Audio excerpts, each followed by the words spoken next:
Assalamualaikum warahmatullahi wabarakatuh. Sampurasun, salam some. Halo wargi Cianjur yang sudah bergabung di live Instagram RSUD Sayang dan yang sedang menonton. Kumaha damang, semoga dimanapun dan kapanpun selalu sehat. Senang sekali rasanya hari ini podcast dokter kita kembali hadir. Hari Kamis tanggal 25 Juli 2024. Grisel nggak sendiri dong tentunya. Grisel sudah ditemani bersama dengan Dr. Eko Heni Sutanto, SPOG, subspesialis fertilitas MKes. Beliau tentu saja dokter spesialis obstetri dan ginekologi, konsultan fertilitas. Halo dokter, apa kabar? Alhamdulillah. Alhamdulillah baik ya. Ini dokter sibuk banget. Tadi juga sebelum kesini, sebelum masuk udah langsung ada telepon lagi. Kayaknya ditunggu sama pasien-pasiennya. Sabar dulu. Kita akan ngobrolin hari ini seputar bagaimana penanganan kista ovarium yang tepat. Boleh untuk wargi Cianjur yang punya pertanyaan seputar kista tentunya, boleh silahkan langsung saja tuliskan pertanyaannya biar nanti langsung dijawab sama dokternya mumpung ada dokternya di sini. Oke. Dokter sehat ya, Dok? Alhamdulillah. Oke. Dokter boleh agak maju lagi supaya kedengeran ke mic, boleh ditarik aja mic-nya. Nah, gitu supaya lebih kedengeran, Dok. Oke dokter, seperti yang tadi sudah Grisel sebutkan di awal, kita akan membahas mengenai bagaimana penanganan kista ovarium yang tepat.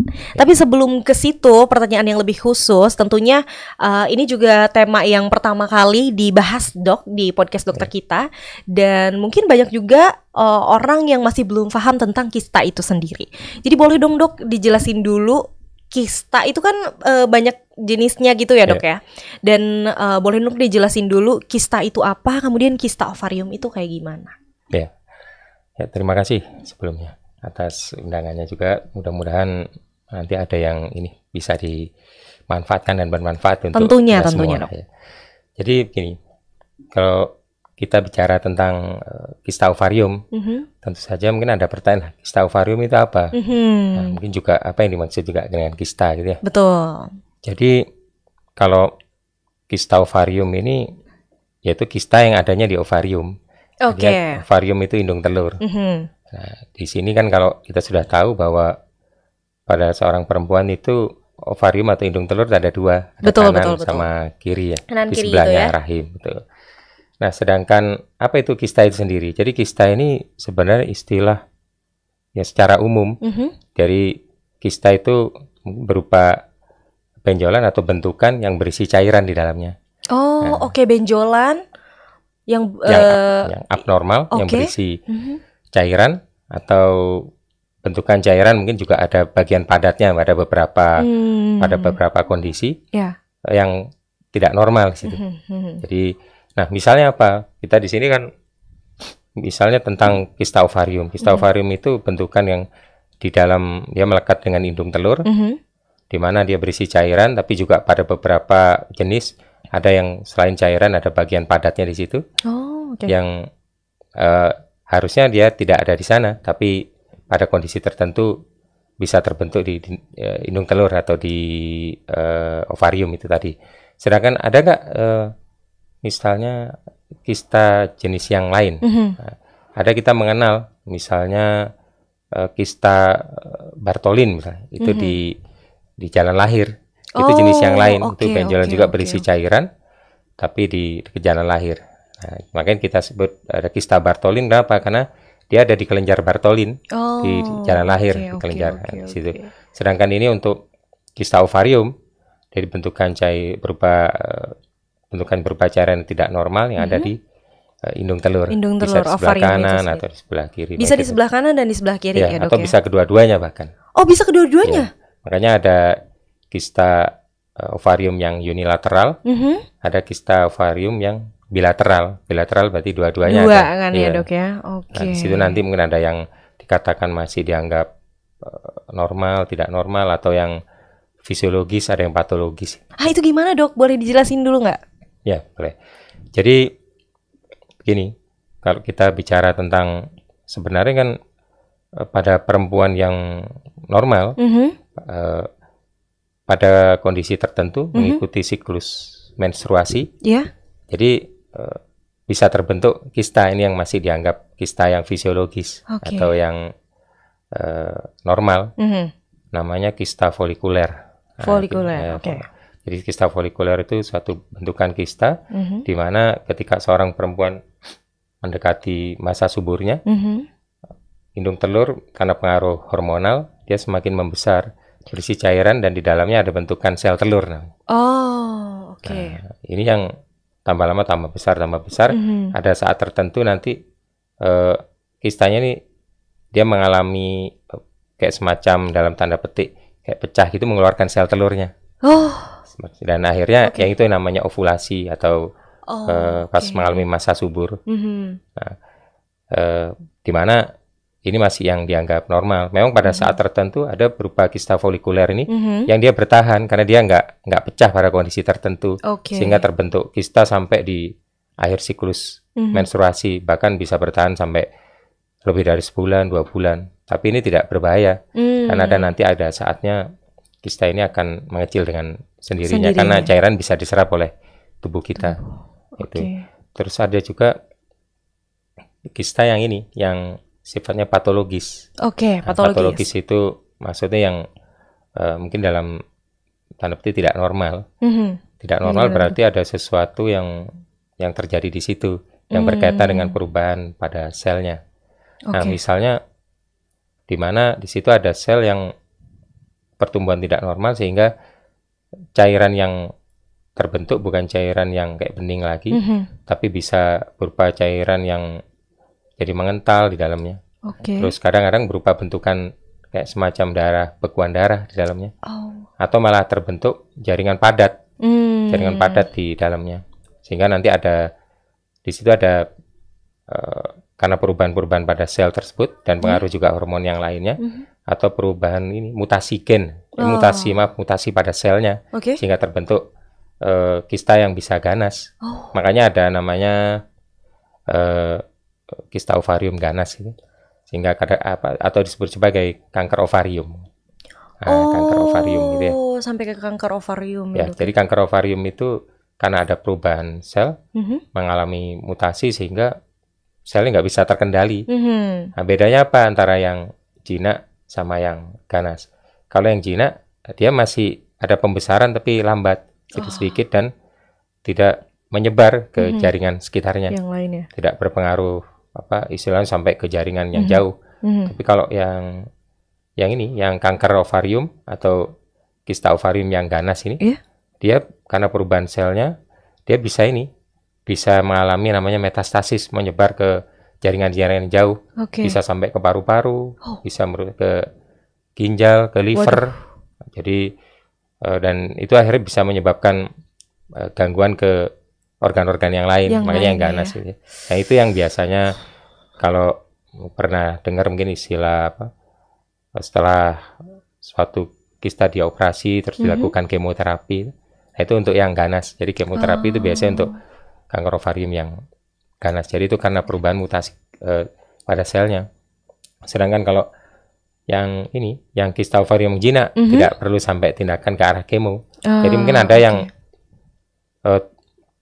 istilahnya wait and see. Jadi cukup kita mungkin kontrol tiap berapa bulan. Kadang ada yang berapa ini mengalami perbaikan, jadi mengecil sendiri atau tetap sampai bertahun-tahun segitu-gitu aja. Mungkin jarang ada keluhan. Jadi intinya bahwa sebagian besar dari ini kista ovarium itu tidak berbahaya sebenarnya. Bahkan sebagian besarnya malah bisa membaik dengan sendirinya atau tanpa gejala. Nah, sebagian kecilnya ada yang bergejala. Nah, yang bergejala itu ada yang jinak, ada yang ganas. Kalau gitu gejalanya tuh kayak gimana aja, Dok? Oh ya. Jadi kalau yang sebagian kecil yang kita anggap bergejala itu bisa jinak atau ganas. Jadi belum tentu kalau suatu kista ovarium bergejala berarti ganas. Ya. Atau yang tidak atau gejalanya minimal misalnya, itu jinak belum tentu juga karena yang menentukan belum tentu juga. Belum tentu. Karena ada beberapa yang jenis kista tertentu seorang pasien nggak begitu dianggapnya ya biasa aja lah, ini paling kista jinak, tapi ternyata baru diketahui belakangan ganas. Atau ada kekhawatiran yang awalnya dikira ganas, wah kayaknya takut, ternyata malah jinak. Nah, yang gejala-gejala yang sering dirasakan apa? Yang pertama, biasanya pasien akan merasa tidak nyaman di perut karena ada pembesaran. besaran pada perut bawah gitu ya, terutama, atau bisa karena di kanan atau sebelah kiri, tergantung kistanya. Terus yang kedua ada nyeri. Nah, nyeri. Ya, nyeri ini biasanya kan karena pada kista jenis tertentu mulai ini terjadi pendesakan, perlengketan dengan jaringan sekitarnya, sehingga dia membentuk atau istilahnya mempengaruhi ke saraf-saraf nyeri di sekitarnya. Sehingga ada timbul rasa nyeri. Nah, rasa nyeri ini kadang-kadang berhubungan dengan siklus haid. Pada saat haid nyeri banget ada, tapi ada juga yang enggak haid, justru nyeri karena nggak haid pun juga sakit, terus-menerus nyerinya. Nah, seperti itu. Terus yang selanjutnya kadang ada gangguan untuk buang air besar ketika mulai membesar. Terus kadang nyeri saat melakukan aktivitas, misalnya juga untuk aktivitas sehari-hari, terus ketika hubungan suami istri juga kadang menimbulkan nyeri. Tapi biasanya memang yang beberapa yang dominan itu nyerinya banyak terjadi pada saat ini haid. Seperti ya, kadang perempuan ya, ini adalah keluhan perempuan. Biasanya kalau misalnya lagi haid itu nyeri, ini berarti harus waspada juga ya, Dok ya. Ini kalau misalnya karena barusan dokter bilang salah satu gejalanya adalah nyeri yang ditimbulkan ketika sedang mengalami menstruasi. Nah, ini harus kita harus perlu waspada nih, apakah itu menjurus ke kista atau tidak gitu. Itu tadi gejala-gejalanya ya, Dok ya. Kemudian penyebab dari kista itu sendiri apa sih, Dok? Ya, jadi penyebabnya memang ini disebutkan ada beberapa hal. Salah satunya kan faktor hormonal. Nah, kalau faktor hormonal itu pengaruh estrogen dan progesteron yang mengikuti siklus haid, menyebabkan ovarium berisi cairan, dia tumbuh, di sini namanya folikel yang berisi sel telur kan di dalamnya. Nah, dia ikut tumbuh. Nah, ini yang masih dianggap normal nantinya, yang tidak berbahaya. Tapi ada juga yang ini karena pertumbuhan sel yang mulai tidak normal. Misalnya ada perubahan pada sel yang harusnya tidak tumbuh di situ, dia tumbuhnya ada di sana. Misalnya harusnya tumbuh di dalam rongga rahim, namanya endometrium, tapi sel-selnya itu ternyata bisa tumbuh di indung telur yang namanya kista endometriosis atau kista coklat.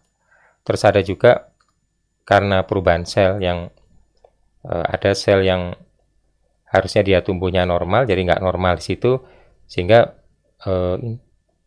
tumbuh tapi ada berupa kista yang istilahnya tidak biasa ada di situ. Misalnya jadi ada jaringan-jaringan padat di situ membentuk. Bahkan ada beberapa jenis kista yang di situ selain ada cairan kadang tumbuh ini. Jadi cairan yang berasal dari sel benih. Jadi bisa tumbuh kayak rambut, terus ada kayak gigi di dalam kistanya. Namanya kista dermoid. Jadi kalau kita itu bisa namanya itu karena ini tumbuh dari sel benih yang nggak normal. Jadi ketika kita operasi kita buka ada itu jaringan-jaringan yang tidak normal kayak sel itu merinding dengernya. Tapi dari sana nanti akan ini setelah biasanya kalau kita melakukan tindakan operasi itu kan nanti diperiksakan namanya pemeriksaan jaringan patologi anatomi. Nah di sana kita bisa tahu jenis dari kistanya jenis yang mana, jinak atau ganas. Kalau yang ganas kan ini ada berbeda ketika diperiksa di bawah mikroskop. Jadi yang namanya kanker ovarium. Nah, sel-selnya memang berbeda ini penampakannya. Nah, yang dari yang ganas ini yang mungkin biasanya akan pada beberapa kondisi perlu terapi lebih lanjut. Sedangkan kalau yang jinak biasanya perlu sampai ke arah kemoterapi, meskipun kadang-kadang mungkin pada beberapa orang ada yang masih ada sisa-sisa gejalanya. Dari kista ovarium ini sendiri, Dok, bagaimana caranya kita mendiagnosa? Karena tadi kan kalau misalnya kita ngomongin soal gejala, tadi ada beberapa gejala yang bisa jadi iya, bisa jadi enggak gitu. Kemudian bagaimana caranya kita bisa tahu atau sampai tegak diagnosanya tuh bahwa kita kista ovarium gitu, Dok? Ketika seorang pasien merasakan gejala yang ini tidak wajar yang dirasakan, biasanya kan pasien juga berpikir ini ada sesuatu yang nggak beres nih sama beres, ya, tubuh betul. Gitu ya. Biasanya mungkin merasakan kok nyerinya kok nggak seperti biasanya. Wajar, kan kadang gitu, yang nyeri haid yang masih wajar, tapi kok ini berlebihan, kadang di luar haid itu juga sakit. Terus yang kedua kok ini kok jadi tambah besar di perut misalnya. Terus jadi ada kayak pembekakan gitu dong? Ya tergantung ini kan ada yang memang bisa juga jadi kayak gitu tergantung ukurannya. Kan ada yang ukurannya mungkin cuman 3 cm, 5 cm, bahkan ada sampai 25 cm. Sangat gede banget ini. Gede banget itu dong, 25 cm ya? Iya. Oke. Nah, setelah pasien seperti itu kan pasien akan biasanya ke dokter. Iya. Nah, dokter itu ada tahapan pemeriksaannya. Kayak gimana selain dari keluhan-keluhan yang diceritakan oleh pasien, dokter akan memeriksa misalnya dengan pemeriksaan fisik. Oh iya, ini kok terlihat ada ini sesuatu yang tidak normal, ada pembesaran, terus ada nyeri ketika ditekan. Nah, setelah itu biasanya dokter akan memeriksa dengan ini yang paling mudah dengan USG. USG itu udah kelihatan, Dok? Nah, dari USG ini akan kita lihat yang paling gampangnya lah, karena USG ini yang paling banyak tersedia. Nah, dari USG ini kan atau ultrasonografi, ada USG yang ini yang pakai namanya transabdominal yang dari atas. Oke. Ada yang transvaginal yang dari bawah. Pada pada kista-kista yang besar, kadang yang dari atas sudah bisa kita lihat dengan bisa dilihat cairan ya. Pada yang kecil, kadang-kadang kita ingin tahu lebih detail bagaimana posisi kistanya, terus seberapa ini kistanya ini berdampak terhadap jaringan sekitarnya. Kita pakai USG yang dari bawah yang transvaginal untuk mendeteksi lebih detail ini keberadaan kistanya. Nah itu. Nah terus ada lagi yang lain. Nah kalau misalnya ini dokter dari hasil USG-nya curiga ganas, itu kan ada tanda-tandanya. Tanda-tandanya misalnya kalau yang ganas itu pasien merasakan kok cepat membesar ya ininya benjolannya. Terus yang kedua ketika dilakukan USG kok ini ada jaringan-jaringan yang tidak normal di dalam kistanya, biasanya berupa jaringan padat, sudah sekat-sekat pada kistanya. Terus di situ juga mungkin dikaitkan juga dengan usia pada pasien ini. Nah dari penampakan itu biasanya dokter akan merekomendasikan pemeriksaan yang lain, misalnya dicek darahnya. Ada pemeriksaan namanya yang sering dilakukan untuk diagnosa ini jinak atau ganas, misal diperiksa darah namanya CA125. Diperiksa darah ya, Dok? Ya, jadi periksa cek darah. Mungkin kalau memang perlu kadang diperiksa dengan pemeriksaan yang lain yang lebih teliti. Nah, biasanya dari sana akan mulai ada kecurigaan ke arah jinak atau ganas. Nah, dari sini nanti akan mulai dijelaskan ke pasien bahwa ini kistanya seperti apa, bagaimana penanganannya. Kalau misalnya dari dokter kita diperiksa, ini itu kistanya ini masih ini, bukan kista yang berbahaya dan ini nggak perlu sampai tindakan operasi. Jadi ya cukup di observasi aja. Kadang-kadang soalnya beberapa jenis kista bahkan ada yang sampai 5-6 cm, beberapa bulan kemudian jadi membaik dan hilang sendiri.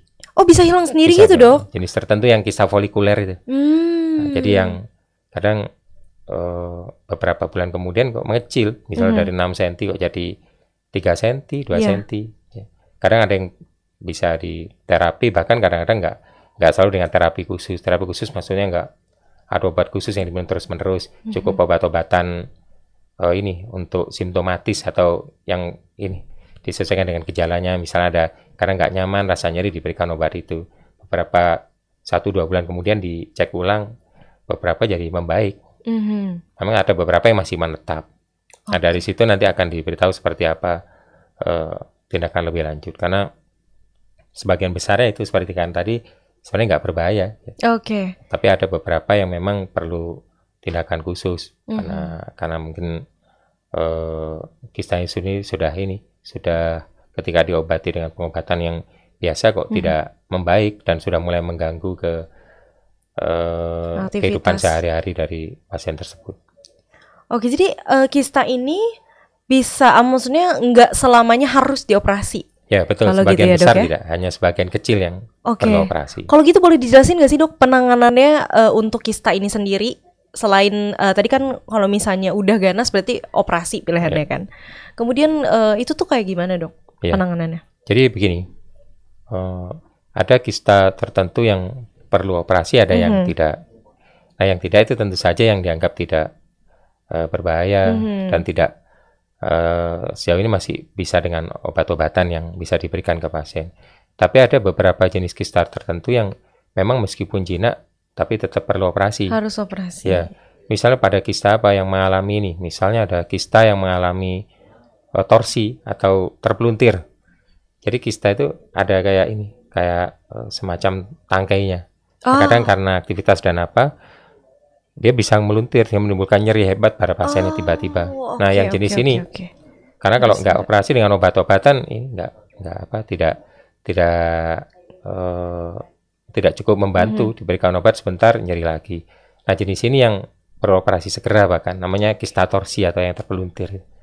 Itu. Terus yang kedua, ada kista jenis tertentu yang misalnya menimbulkan nyeri dan juga mengganggu misal ke kesuburan pada pasiennya yang disebut dengan adanya tadi kista coklat misalnya atau kista endometriosis. Jadi kadang kista jenis ini kecil, mungkin agak besar, mungkin bisa 4, 5, 6 cm, tapi kadang-kadang menimbulkan nyeri saat haid dan juga mengganggu ke kesuburan dari pasien tersebut, sehingga pada kondisi ini perlu dipertimbangkan bagaimana untuk tindakan operasinya, apakah masih bisa dengan obat seperti itu. Nah, sedangkan untuk yang kista yang jenisnya yang ganas, nah ini memang paling terapi yang utamanya dengan tindakan operasi. Kenapa? Karena memang sumbernya di situ. Nah, jadi kalau pada yang kanker ovarium itu tindakan utama memang dengan operasi. Nah, setelah operasi ini nanti akan istilahnya dinilai ulang apakah operasi ini sudah cukup ataukah nanti perlu terapi gitu. Yang lain, terapi yang lain. Misalnya kalau yang seperti ada di Rumah Sakit Cianjur kan ada yang kemoterapi. Kemoterapi itu untuk menghilangkan atau membunuh sel-sel yang masih tersisa di situ. Jadi seperti itu.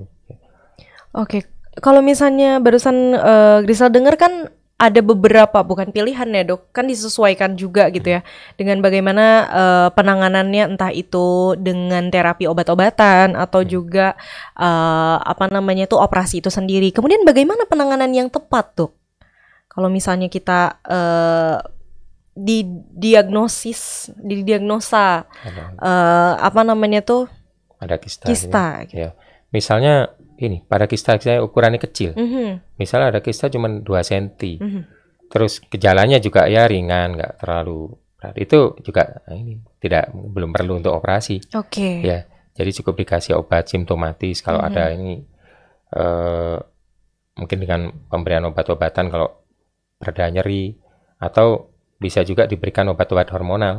Obat hormonal misalnya ada obat-obat tertentu yang diberikan yang ada kandungan estrogen dan progesteronnya, atau progesteron saja, ada beberapa jenis di mana bisa diberikan dalam jangka panjang, dan pada beberapa jenis kista, misalnya kista coklat atau kista endometriosis, kista bisa mengecil. Nah, nanti sambil dilihat perubahannya dan bisa membantu memang untuk mengurangi keluhan-keluhan pada pasiennya. Tapi kalau kistanya sudah semakin membesar dan dilihat sudah mulai mengganggu dan tidak efektif dengan pemberian obat, mungkin tindakan operasi bisa dipertimbangkan.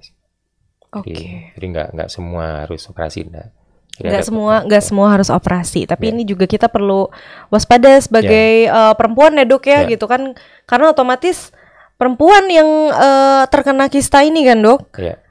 Ini tuh kenal umur nggak sih dok? Maksudnya biasanya tuh pasien-pasien dokter nih yang terkena kista itu kisaran umur berapa, atau bahkan ada yang muda gitu? Ya betul. Muda. Jadi ada beberapa jenis kista yang bisa timbul pada usia yang bahkan pernah ada yang ini masih anak-anak. Anak-anak dok? Ya. Jadi ada ada kista jenis tertentu yang meskipun ini kasus ini jarang. Tapi ada beberapa seperti itu. Ada yang usia-usia pertengahan, misalnya kayak di 25, 30 tahun. Tapi ada juga yang yang sudah lanjut, sekitaran menopause. Ada juga dok. Di atas 50, mungkin di atas 50 tahun, atau mungkin di atas 40 tahun ke sana mendekati menopause atau pasca menopause. Nah, justru kalau yang seorang perempuan ada kistanya terus sekitaran usia-usia menopause, kita harus curiga karena resiko keganasan jadi semakin tinggi. Jadi semakin usia lanjut justru semakin ya dok. Kita harus lebih hati-hati dengan terjadinya keganasan. Sedangkan yang tadi pada beberapa yang masih remaja atau itu sebagian besarnya sih tidak berbahaya dan bisa mengecil dengan sendirinya. Tapi kalau usianya mungkin masih remaja, tapi kok ini kistanya cenderung membesar dan ketika kita periksa dengan USG kok mencurigakan ada yang mengarah ke arah keganasan. Nah, seperti ini kita harus jelaskan dan harus ditangani dengan segera karena kalau sebelum kondisi ini bisa merugikan ke organ-organ yang lain.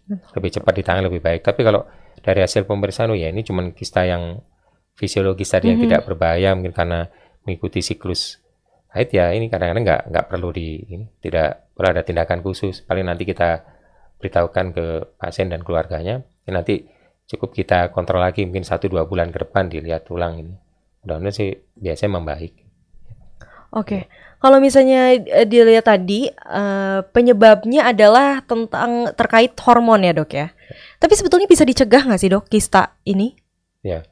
Jadi dari beberapa literatur sejauh ini sebenarnya tidak ada pencegahan yang efektif untuk kista. Tapi yang bisa dilakukan bagaimana cara kita bisa mendeteksi lebih dini kista tersebut. Tapi kalau dari pencegahan cukup sulit ini, karena kadang-kadang tiba-tiba ada, meskipun sudah kita berusaha untuk hidup yang lebih sehat segala gitu macam, ya. tapi ternyata tetap ada. Nah, dari situ pentingnya untuk mendeteksi secara dini. Nah, dari mendeteksi itu mungkin dengan memeriksakan diri ke dokter dengan pemeriksaan yang ada. Kalau memang kistanya dianggap tidak berbahaya dan tidak ada efek samping besar ya cukup nanti bisa dikontrol ini secara terjadwal gitu. Tapi kalau di situ memang kistanya kok sepertinya mengarah ke keganasan atau apa, mungkin nanti akan didiskusikan lebih lanjut seperti apa baiknya. Ya, seperti dikatakan tadi, ternyata memang sebagian besarnya tidak bergejala secara khusus atau tidak berbahaya sih sebenarnya sebagian besar. Oke. Dok, ini sudah ada beberapa pertanyaan yang masuk, jadi Grisel akan coba bacakan satu persatu pertanyaannya. Pertanyaan pertama ada dari Ibu Puspita Puspa. Assalamualaikum Pak Dokter, mau tanya, apa penyebab dari kista ovarium dan apakah yang mempunyai kista bisa hamil dok? Terima kasih. Oh ya, ini tuh mengganggu kesuburan pada seorang wanita itu sendiri nggak sih dok? Ya, seperti tadi kan sudah dijelaskan ya penyebab kista tadi ya, bisa karena pengaruh hormonal, terus bisa juga karena perubahan sel secara spontan di situ di hidung telur yang kadang-kadang mungkin bisa ada karena faktor infeksi dan lain-lain sehingga dia membentuk kista di sana. Nah, sedangkan apakah ini kista ini bisa berpengaruh terhadap kesuburan? Ada sebagian yang bisa berpengaruh, sebagian juga enggak. Makanya ada juga beberapa pasien yang ada kista tapi tetap hamil aja. Oh, berarti tergantung ininya ya, tergantung jenisnya, tergantung orangnya juga, maksudnya kondisi tubuhnya betul. Gitu ya dok ya? Ya. Kalau kistanya yang di situ kista jenis yang folikuler tadi, yang atau yang masih fisiologis, dia nggak mengganggu. Atau ada kista jenis tertentu yang misalnya kistanya ini ada di sana tapi sebenarnya ini selain jinak dan nggak menimbulkan pengaruh terhadap kesuburan pasien tersebut dan biasanya masih memungkinkan untuk terjadi kehamilan. Tapi ada beberapa jenis tertentu terutama yang mungkin sudah banyak diketahui yang namanya kista endometriosis ya, atau kista coklat. Nah, ini memang sudah banyak penelitian dan memang benar-benar bisa mengganggu terhadap kesuburannya. Ya. Sehingga kenapa kok bisa mengganggu? Karena di situ sering menyebabkan ini gangguan anatomi pada kayak saluran telur. Juga bisa menyebabkan penurunan dari cadangan sel telur pada hidung telurnya. Sehingga akan mengganggu untuk terjadinya kehamilan pada yang jenis ini. Tapi pada jenis yang lain ternyata tidak selalu mengganggu. Oke, jadi kalau untuk kista ovarium itu sendiri nggak mengganggu terhadap kesuburan ya dok? Ada beberapa yang mengganggu, ada yang enggak. Oke. Jadi yang mengganggu yang tadi itu yang disebutkan, salah satunya ada namanya kista coklat atau kista, nah itu memang cukup mengganggu. Tapi ada beberapa yang tidak, tergantung jenisnya. Ada yang bisa jadi, bisa enggak. Jadi ini tergantung kepada pemeriksaannya juga ya dok ya. Betul. Oke, ada lagi dok pertanyaan yang masuk. Ini ibu ya kayaknya. Ibu Kanaya AJHF. Mengapa kalau haid suka sakit sekali sampai susah jalan dan duduk dok? Waduh. Oh ya, betul. Tadi seperti dijelaskan bahwa ketika seorang perempuan ada nyeri saat haid, ini sebenarnya belum tentu karena kista, mungkin karena faktor yang lain juga bisa. Karena ada ini,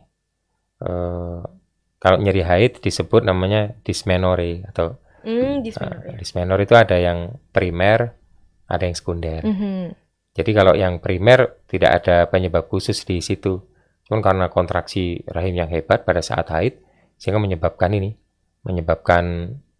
nyeri yang agak berlebihan. Tapi biasanya nggak selalu terus menerus seperti itu selama berbulan-bulan. Kalau misalnya ada nyeri tapi nyerinya hebat dan terus menerus sering terjadi seperti itu, kita harus curiga, mungkin sebaiknya diperiksakan karena penyebab nyeri yang hebat ini bisa banyak faktor. Misal bisa dari kista ovarium itu sendiri, bisa karena misalnya ada kondisi namanya miom itu yang benjolan pada rahimnya, bukan pada indung telur, yang itu juga bisa menimbulkan nyeri. Atau misalnya karena faktor di sini mungkin ada faktor tertentu yang faktor psikologis misalnya pada pasiennya juga bisa berpengaruh terhadap bisa ngaruh gitu ya dok ya? Bisa berpengaruh terhadap kondisi saat haid. Nah, jadi di sini mungkin perlu diperiksakan apakah ada hubungan antara nyeri haid yang terjadi dengan kondisi di dalam organnya. Kalau di situ ternyata tidak ada sesuatu yang berbahaya, tidak ada kista, tidak ada miom, tidak ada misalnya ada kondisi yang lainnya yang misalnya ada karena infeksi atau apa di dalam sekitaran rahimnya. Itu sendiri. Nah, ini kita sebut sebagai itu tadi yang dysmenorrhea yang primer yang mungkin bisa masih cukup bisa diberikan obat-obatan analgesik seperti itu. Ya, jadi mungkin untuk ibunya bisa kalau misalnya memang sudah kurang nyaman ya dengan kondisi seperti itu, alangkah lebih baiknya untuk segerakan diperiksakan tentunya gitu. Ini masih ada pertanyaan yang masuk? Oke.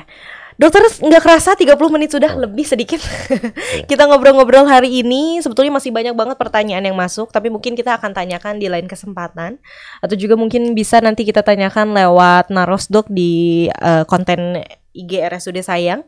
Tapi sebelum kita pamit dok, adakah yang mau dokter sampaikan khususnya bagaimana kalau misalnya kita nih atau keluarga kita itu didiagnosa kista, apa yang harus kita lakukan? Dan closing statement dari dokter itu sendiri tentang kista. Silakan dok.